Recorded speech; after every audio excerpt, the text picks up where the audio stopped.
నువ్వెక్కడున్నావమ్మా? Phone ఎందుకు lift చేయడం లేదు?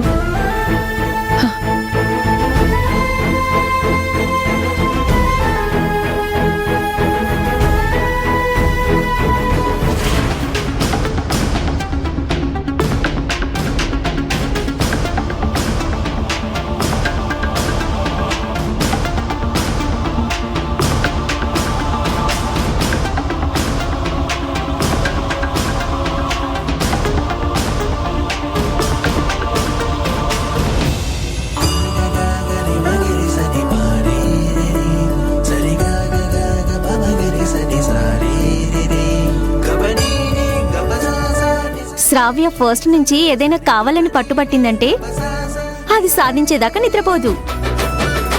ఆ మొండితనం వల్లేగా ఇప్పుడు మనసు పడిన రాజీవ్ని పెళ్ళైనా సరే వదలకుండా పెళ్లి చేసుకుంటున్నావంటే నువ్వు చాలా గ్రేటే శ్రావ్య.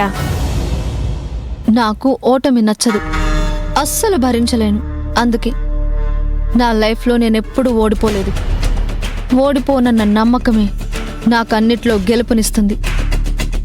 నా గెలుపుని ఆ దేవుడు కూడా ఆపలేడు అని ప్రూవ్ చేయబోతున్నాను. తన మొగుడిని తన కళ్ళ ముందే తన్నుకొని పోతుంటే జ్యోతి చూస్తూ ఊరుకుంటుందా? గొడవ చెయ్యదా?